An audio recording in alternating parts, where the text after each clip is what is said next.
Hello investors, आज date है 30 नवंबर 2025। आज हम बात करने जा रहे हैं फ्राइडे के जो जीडीपी के नंबर्स आए उसके बारे में।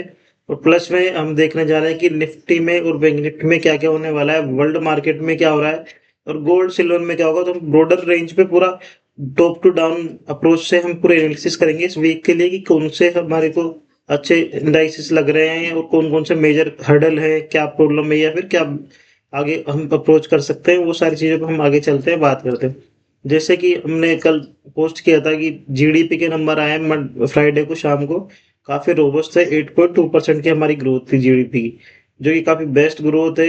हमने हाईएस्ट एवर कराया। वो उन सब का पीछे का रीजन था जीएसटी का जो रिफॉर्म हुआ है 22 सितंबर से गवर्नमेंट की तरफ से, उसकी वजह से भी काफ़ी अच्छा है। डिस्पाइट ऑफ मेनी रीजन, जैसे ट्रम्प ने टैरिफ लगाया उसके बावजूद भी हमारे टैरिफ के बाद भी हमारे बिजनेस या ग्रोथ है वो इतनी अच्छी हुई। इसमें जो बेस्ट ग्रोथ हुई है वो मैन्युफैक्चरिंग सेक्टर में है ज़्यादा, और उसके अलावा जो प्राइवेट कंजम्पशन है उसमें भी अच्छी है, फाइनेंस में भी अच्छी है। तो इन सब चीज़ों में अच्छी खासी ग्रोथ है। अब हम डिटेल में एनालिसिस करते हैं क्या हो रहा है। देखिए, ये जीडी और प्लस महंगाई इधर जो भी आई थी अक्टूबर में वो भी काफ़ी कम है। तो इन सब रीजनों के जीडीपी के नंबर्स आए उस पे हम बात करने जा रहे हैं नंबर के बारे में। इंडिया की जीडीपी क्वार्टर टू के नंबर आए कल, और क्वार्टर फर्स्ट के जो नंबर थे वो थे 7.8 के आसपास। तो उसके अगेंस्ट में हमने काफी अच्छी ग्रोथ की है क्वार्टर टू में। तो अभी हम आए 7.8 के अगेंस्ट में 8.2। ये फर्स्ट क्वार्टर के नंबर थे। अभी इस क्वार्टर में कितना 8.2, जो जुलाई से लेके सितंबर का क्वार्टर उसके बीच में। अब ये देखिए इसमें क्या है। सारी क्वार्टरली जो हमारी पीएम्स बोल रही है, जो भी एनालिस्ट है सीनियर इकोनॉमिस्ट, उन्होंने कराया कि the MPC faces a challenging act of the December rate review. दिसंबर में जैसे हमने बात की जी 5 दिसंबर को, हमारी आरबीआई के जो गवर्नर है संजय मल्होत्रा जी, उन्होंने मॉनेटरी पॉलिसी होगी 5 दिसंबर को। तो उसमें देखते हैं, मुझे लग रहा है पॉसिबल है कि 0.25 बेसिस पॉइंट की रेट कट आ सकती है। क्यों? क्योंकि एक तो हम ग्रोथ अच्छी है, प्लस हमारा क्या है, जो महंगाई है, इन्फ्लेशन रेट है वो काफी लोअर पे 0.25% है अक्टूबर की। अगर हम इन्फ्लेशन रेट की बात करें तो इसमें क्या हो रहा है कि the mix of strong growth rate and record low inflation, inflation भी लो गई। वी एक्सपेक्ट है emphasis of forward looking growth, हम ग्रोथ के आगे जाते रहे। Guidance and high real rate buffer due to weak inflation, inflation भी काफी कम हो गया तो जस्टिफाई है move to lower rate further. एक बार और रेट फर्दर नीचे की तरफ जा सकती है। जो रेपो रेट होती है, रेपो रेट क्या होती है, देखो रेपो रेट होती है बैंक्स को, जैसे मानो पैसे की नीड है, उस नीड को लेने के लिए बैंक किसके पास जाते हैं, आरबीआई के पास। तो आरबीआई अगर देखिए मार्केट के अंदर पैसे की, हमें इन्फ्लेशन भी नहीं आ रही और ग्रोथ भी अच्छी हुई, तो उस ग्रोथ को और आगे इंक्रीज करने के लिए आरबीआई बैंक्स को थोड़ा कम ब्याज पे पैसा देगी।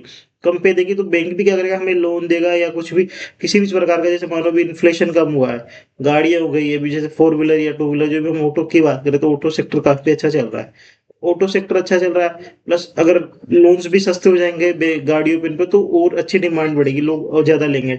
उससे फाइनेंस के जो शेयर्स है या निफ्टी बैंक है वो भी ग्रो क्यों कर रहे हैं, वो इसलिए उनके शेयर्स इतने ग्रो कर रहे हैं। निफ्टी बैंक क्यों ऑल टाइम हाई पे, क्योंकि वो सब आगे मार्केट के अंदर प्राइस इन हो चुका है पहले। उन सबको पता है कि रेट कट आने वाली है, रेट कट आएगी तो लोन ज्यादा लेंगे तो नंबर्स भी दिखेगा। एनबीएफसी कंपनी को जाके देखो आप, उन सबके शेयर्स कैसे ग्रो कर रहे हैं। चाहे सो आपके एमएनएम फाइनेंस हो, आदित्य बिरला हो, श्रीराम फाइनेंस हो ना, ये सारे के सारे ऑल टाइम हाई पे चल रहे हैं। एलटीआई फाइनेंस हो, एलएलटी फाइनेंस, बढ़िया जबरदस्त चल रहे हैं। हमने काफी टाइम से बात कर रहे हैं एनबीएफसी बैंकिंग सेक्टर के बारे में। पीओसी बैंक्स देख लो, उन सब में ग्रोथ काफी अच्छी आ रही है। देखिए, अब हम दूसरे इकोनॉमिस्ट की बात कर लेते हैं क्या हो रहा है। देखिए, एक इकोनॉमिस्ट ही है गरिमा कपूर, उन्होंने क्या हो रहा है, the blockbuster GDP growth has been lead by the front loading for the export along with the strong government spending, specially capex aimed at supporting best effect with the today's print full year. इस पूरे साल की FY26 की जो GDP growth will be now see, देख सकते हैं, क्योंकि दो क्वार्टर में अच्छी है ये। तो ऑन एन एवरेज लगा रहे हैं कि अपसाइड एंड विल बी, हम क्लोज कर सकते हैं 7.5%। We above the RBI and government की जो एस्टिमेट है ना, उनसे भी अबोव जा सकता है। नरेंद्र मोदी जी का ट्वीट है हमारे पीएम का, तो उन्होंने भी लिखा है कि the 8.2% GDP growth in quarter two of 2025 सभी is very encouraging and it's reflecting the impact of over pro growth policy and reform. इन्होंने भी यही बोला कि जो हमने पॉलिसीज लागू की है प्लस जीएसटी में रिफॉर्म किए हैं, उन सबके रिजल्ट दिखना चालू हो गए। It's also reflecting the hard work and enterprises of over people. और government will continue to advance, हम और भी कंटिन्यू कर सकते हैं advance reform and strength easy to living for every citizen, ताकि हमें इजीली लिविंग रहना या महंगाई कम होना, वो सारी चीजें हमें दिख रही है, ग्रोथ भी अच्छी है, लिविंग भी अच्छी है, तो गवर्नमेंट की तरफ से भी काफी अच्छा है। प्लस मैं आपको बोल रहा हूँ 5 तारीख को जो जीएसटी वो एमपीसी की मॉनेटरी पॉलिसी कमेटी की बैठक होगी, उसके अंदर से संजय मल्होत्रा जी है, वो मुझे पूरा विश्वास है कि 0.5% बेसिस पॉइंट रेट कट हो सकता है। यही चीज ही कहीं मार्केट को भी खबर हो चुकी है, इसलिए तो हम निफ्टी के चार्ट देखते हैं, तो क्यों उस दिन अचानक ब्रेकआउट हुआ जिस दिन हम बात करते हैं, देखिए निफ्टी के अंदर ये सब प्राइस इन हो चुका है। निफ्टी में अगर हम बात करें ना, तो मार्केट को भी कहीं खबर है, चार्ट ही कंप्लीट होता है, देखो चार्ट सब बता देता है, चार्ट को मार्केट को अंदर पहले ही पता होता है, ये इस दिन ये ब्रेकआउट आया था 26 नवंबर के आसपास, तो इन सभी को शायद किसी ना किसी को तो पहले खबर होगी, तो इन सबको पहले ही खबर होती है कि मार्केट में कुछ होने वाला है, तो ये इस तरीके से जो फास्ट अपर मूव आया ना, वो इसी वजह से आया। अब होता क्या है देखो, जब मार्केट में कुछ भी न्यूज नहीं है ना, तो उससे पहले ही मार्केट को इनसाइडर जो होते हैं उन किसी ना किसी को न्यूज मिल जाती है, और वो न्यूज लेके क्या होता है, वो भाव पे डालते हैं, तो वो चार्ट्स पे दिखना चालू हो जाता है। अब वो जो भी होगा, वो पहले ही प्राइस इन होना चालू हो गया। जैसे इलेक्शन के थे, तो मैंने जब इलेक्शन के जो रिजल्ट आए थे बिहार के, वो फ्राइडे हो गए, बट मैंने क्या बोला मंडे को ही, कि मुझे कहीं ना कहीं लग रहा है कि एग्जिट पोल आने से पहले कि एनडीए की गवर्नमेंट वहां बनेगी, पूर्ण बहुमत से आ रही है, और क्योंकि जो प्राइस है ना वो पहले ही दिखना चालू हो गए थे, तो इसी एरिया से अगर आप देखो, यहाँ से फास्ट ब्रेकआउट होना चालू हो गया था, ये 11 नवंबर की बात है। रिजल्ट्स कब आए? फ्राइडे को, यहाँ पे उसके रिजल्ट्स आने के बाद तो मार्केट डाउन हुआ, रिजल्ट्स आने से पहले गया 11 नवंबर को क्या हुआ, मार्केट अब जाना चालू हो गया मंडे से, और उसके बाद तो कंटिन्यू मार्केट डाउन होना चालू हो गया फ्राइडे को। तो यही होता है मार्केट, अब जबकि रिजल्ट्स एक तरफा जीती, 200 के आसपास एनडीए ने गवर्नमेंट हासिल किए, तो अच्छी न्यूज थी, उस पर तो मार्केट को जाना चाहिए था, बट क्या हुआ, उसने पहले ही प्राइस इन कर लिया, उनको पहले ही कहीं पता था, मार्केट के खुद के एग्जिट पोल थे। ऐसे ही है, इनको शायद सबको पहले से ही पता है क्या होने वाला है 5 दिसंबर को। तो अभी ये यहाँ से ऊपर गया फास्ट निकाल के, किसी ने बाइंग किया, बीच में कंसोलिडेशन है, थोड़ा कंसोलिडेशन के बाद फिर अपर साइड में चल जाएगा। कल 1 तारीख हो सकता है, 1 2 3 को फिर हमको एक अपर हैंडल मिले, जैसे ही रेट कट हो गए तो उसके बाद मार्केट थोड़ा, क्योंकि प्राइस इन हो ही चुकी वो न्यूज, तो उसके बाद मार्केट थोड़ा डाउन साइड में आ जाएगा, तो कंसोलिडेशन में हो गया या नीचे आ गया, तो लगेगा हमें कि यार चलो रेट कट तो हो गया, अब तो प्राइस ऊपर जाना चाहिए, बट मार्केट इसी तरीके से काम करता है कि उनको रेट पहले ही पता होती है कि क्या होने वाला मार्केट में, तो पहले ही प्राइस इन होता है, तो ये सब चीजें पहले ही प्राइस इन हो चुकी है हमारी। जैसे जीएसटी रिफॉर्म हुए 22 अगस्त से, 22 सितंबर से, बट जीएसटी रिफॉर्म होने से पहले ही मार्केट अप हो चुका था, उसके बाद से तो मार्केट थोड़ा कंसोलिडेशन होकर डाउन ट्रेंड में आना चालू हो गया। अगर हम देखें ना, यहाँ पे देखिए, ये 15 अगस्त के आसपास का यहाँ था, ये ऊपर गया, गैप अप खुलता है यहाँ पे, फिर उसके बाद में रिफॉर्म कहाँ पे हुए थे? 22 सितंबर को, लेकिन यहाँ देखो 18 19, ये देखो 20, उसके बाद तो कंटिन्यू मार्केट डाउन जाना चालू हो गया। इस एरिया से निफ्टी 25,000 तक आ गया, 1 नवंबर तक 24-25,000, तो ये पहले ही अंदर से इनसाइडर होता है इनके पास, और मार्केट पहले ही प्राइस इन कर चुका था उन सब न्यूज को, तो यहाँ पहले ही प्राइस इन हो चुका है सारी न्यूज, तो ये चीज हम ध्यान रखना। अब हम बात करते हैं निफ्टी के बारे में। देखो निफ्टी में मैं आपको जो लास्ट पोस्ट भी किया था, आपको सब जा रहा था कि ये जो 26,200 के आसपास का एरिया है ना, ये हमारे लिए बेस जोन होगा। अब देखिए यहाँ पे जिसने सपोर्ट लिया 26,140-45 का, अगर इस एरिया पे 2-5 पॉइंट का लीवे देके 26,140 का, और मैंने 2 दिन से बात कर रहा हूँ कि 25,300 के ऊपर कॉल राइटर काफी हैवी है, तो ये कॉल राइटर निकलना बहुत जरूरी है। जैसे ही कॉल राइटर निकलेंगे ना, और इसके ऊपर 15 मिनट क्लोज आ जाएगी 25,300 के ऊपर, तो 100 से 150 पॉइंट इजिली, मतलब अगला जो मेन हडल है वो 25,400 से 500 के बीच का, तो 25,400 में इजिली देखने को मिल सकता है, बट इसके ऊपर 15 मिनट क्लोज होना जरूरी है। अब ये पूरी वेव फास्ट लेफ्ट साइड में गया है, यहाँ से देखिए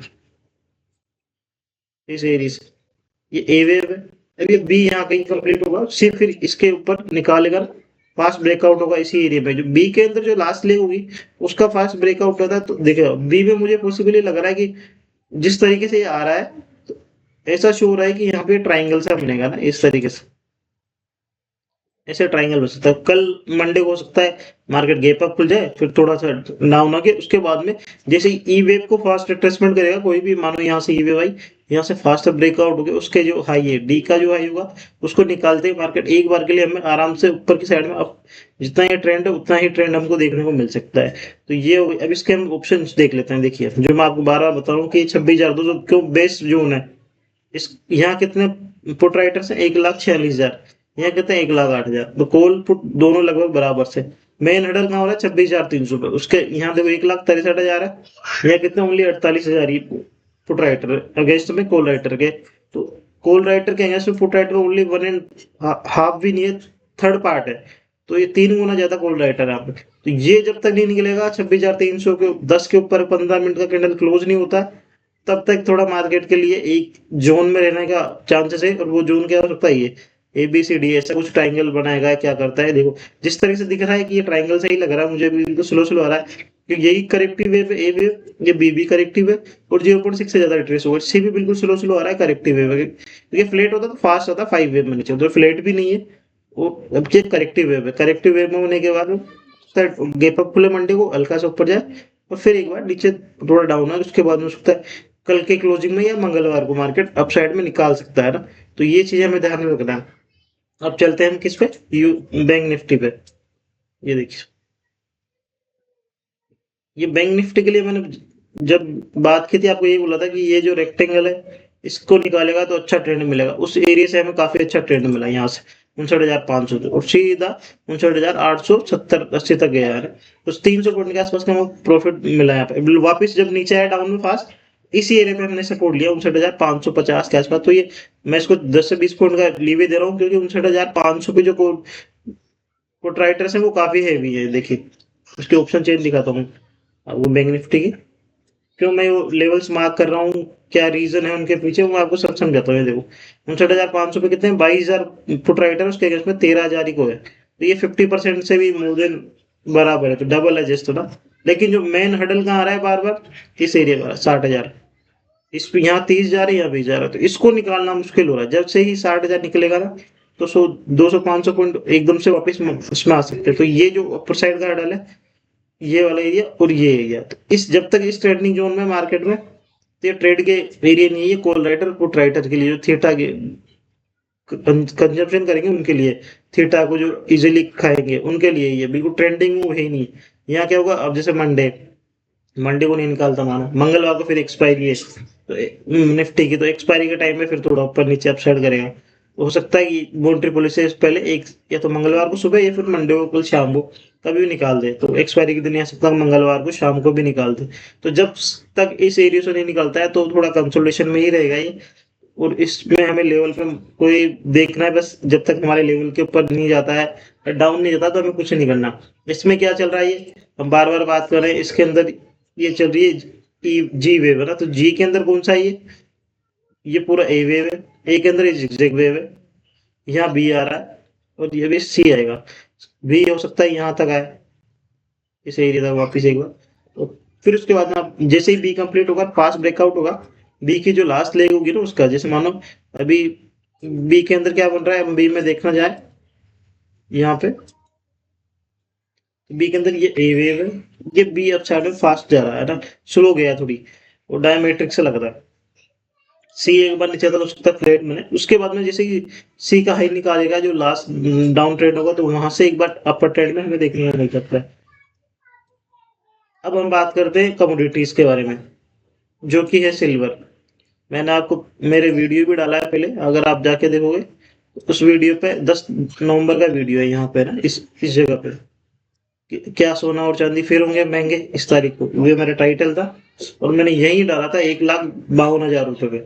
और अभी गोल्ड सिल्वर क्या कर रहा है देखो, ऑल टाइम हाई पे प्रेजेंट में, कल इसने 5 से 6% का ट्रेंड था, तो स्ट्रॉन्ग कैंडल इसी जगह से ये ऊपर गया, यहाँ से ए वेव में नीचे आया बी में, यहाँ कंसोलिडेशन हो गए और इस एरिया में बी में आया और उसी में वापिस ट्रेंड में। तो ये जो हर्डल थे इसके लिए इस सब कुछ ने निकाल दिया था, और हमने उसी दिन बता दिया था कि यहाँ पे ये देखो कप एंड हैंडल जैसा पैटर्न दिख रहा है ना, ये कप और ये हैंडल, इस पूरे को ब्रेकआउट कर दिया और सिल्वर भी लाइफ टाइम हाई पे चल रहा है। तो हो सकता है ये इसमें और भी स्ट्रॉन्ग मूवमेंट देखने को मिले हमें, तो अब ट्रेंड में है काफी और अच्छा चलता है। और जब भी देखो कमोडिटीज महंगी होती है तो थोड़ा प्रेशर रहता है और सब चीजों पे, जैसे कमोडिटी अगर सिल्वर में होगा तो उसके साथ में हो सकता है आयरन भी महंगा हो, तो उससे जो कमोडिटी वाली कंपनियां कौन कौन, जिंक, हिंदुस्तान जिंक हो गई, हिंदुस्तान कॉपर हो गई, साथ में आपके ये वेदांत हो गई, हिंडाल हो गई, तो मेटल सेक्टर भी हो सकता है फोकस में रहे, तो उसको भी हमें ध्यान में रखना है। क्योंकि ये मेटल अगर कमोडिटीज महंगी होगी तो थोड़ा इश्यू तो होता है, फिर इकोनॉमी में इन्फ्लेशन है वो थोड़ी महंगी हो जाती है, तो महंगाई बढ़ना चालू होती है कमोडिटीज की वजह से। तो उन सब चीजों पे फोकस रखना है। एक हमारी सिल्वर पे हमने कर ही लिया, गोल्ड भी ठीक ही है, गोल्ड भी अपसाइड में जाने वाला है। अब हम चार्ट देख रहे हैं कौन कौन से चार्ट है जो हमारे लिए अच्छा रहेंगे। मैंने जैसे लास्ट फ्राइडे को भी बात की थी कि ICICI बैंक है, काफी अच्छा लग रहा है, यहाँ से रोज कैंडल है और ये भी जा सकता है, तो इस पे भी हमें फोकस रखना है। दूसरा हमारा बजाज फाइनेंस, इसने भी अच्छा निकाला है, 2-3 दिन की कंसोलिडेशन होगी, हो सकती है फिर निकाल दे, तो इसको भी हमें ध्यान में रखना है। और सबसे मेन जो इस वीक का मुझे लग रहा है होगा वो है एशियन पेंट्स, क्योंकि इसमें क्या हुआ, यहाँ से इसमें बॉटम बनना चालू है, देखो काफी टाइम से करेक्शन है, मैं इसको काफी एक बार पहले भी शेयर किया हूँ।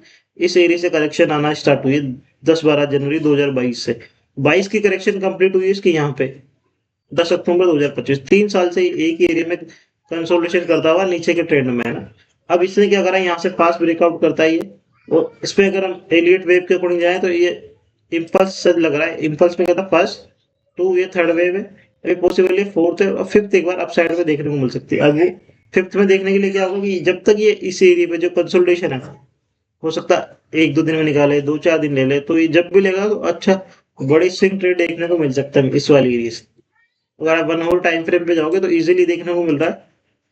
मैं आपको बाद में इसके धीरे धीरे हम डिटेल में समझेंगे कि एलियट वेव में इम्पल्स क्या होता है, करेक्टिव वेव क्या होती है। तो ये देखिए यहाँ से स्टार्ट होता है ये फर्स्ट वेव, ये सेकंड, थर्ड, फोर्थ और फाइव, तो ये फर्स्ट के अंदर 5 वेव है, ये पूरा करेक्टिव वेव है बी, जो सेकंड 2 वेव है, उसके बाद में थर्ड वेव है, थर्ड के अंदर ये 1-2, उसके अंदर 1-2-3-4-5, तो थर्ड वेव है, ये फोर्थ है, अभी फिफ्थ में अपसाइड में निकाल सकता है। तो टाइम वाइज तो उसने करेक्शन पूरा दे दिया, बस जैसे ही इस एरिया के ऊपर निकलता है 2926 के आसपास, इजीली हमें जो फर्स्ट अकॉर्डिंग टू फर्स्ट के हमें देखने को मिल सकता है, जितना फर्स्ट होता है उतना ही लगभग 5 भी उसी के बराबर होता है। और इसमें थर्ड वेव है जो एक्सटेंशन वाइज अगर हम देखते हैं तो 1.61 होना चाहिए, जो एलियट वेव के रूल है ना, इसमें तो 1.618 से ज्यादा है। और ये जो ट्रेड लाइन है उसको भी सपोर्ट करता हुआ निकलना चाहिए, 2-4 ट्रेड लाइन जो होती है ना, वो भी यहाँ सपोर्ट होनी चाहिए, तो हो सकता है 2-4 ट्रेड लाइन का यही है मैंने, उसके ऊपर ब्रेकआउट होकर बाहर निकाल दे। तो इसको हमें पूरा पूरा फोकस पे रखना है एशियन पेंट को। मुझे लगता है ये इस वीक के अंदर कुछ ना कुछ बढ़िया कमाल करेगा। तो हमारे जो मेन शेयर्स हैं इस वीक के, एशियन पेंट हो गया, ICICI बैंक हो गया, बजाज फाइनेंस हो गया। इसकी बात कर लेते हैं यूएस की। जैसे हमने डाउ जोन्स पे बात की थी कि यहाँ से मुझे वीक लग रहा है, थोड़ा डाउन आ सकता है, बट उसके बाद में ये नीचे आया और अपसाइड में जाना चालू होता है, हो सकता है फ्लैट वेव हो यहाँ पे। फ्लैट में क्या होता है, ये नीचे इस तरीके से आता है, फिर अब जाएगा तो एक बार वापस फिर आने वाले 2 से 3 दिन में कभी भी नीचे डाउन साइड में आ सकता है ये, तो इसको भी हमें ध्यान में रखना है। नैस्डैक हो गया या फिर ये हो गया, इस तरीके से ये सारे चार्ट्स पैटर्न है। बैंक निफ्टी का हमने ऑप्शन भी देख लिया, और ऑप्शन चेन एनालिसिस भी कर ली, जीडीपी की ग्रोथ भी देख लिया। आरबीआई आपको कुछ भी इंफॉर्मेटिव न्यूज मिल रही है, आपको सीखने को मिल रहा है, इतनी लर्निंग प्रोसेस हो रही है, तो प्लीज चैनल को सब्सक्राइब करें, लाइक शेयर एंड कमेंट करना ना भूलें, ताकि मैं आपके मुझे मोटिवेशन मिले और मैं आपके लिए और अच्छे अच्छे एनालिसिस ला सकता हूँ। और आप कमेंट करके भी मुझे बता सकते हैं कि कौन से शेयर में आपको एनालिसिस चाहिए डिटेल में, फंडामेंटल भी और टेक्निकल भी, तो मैं आप उनको उन दोनों तरीके से एनालिसिस करके बता सकता हूँ।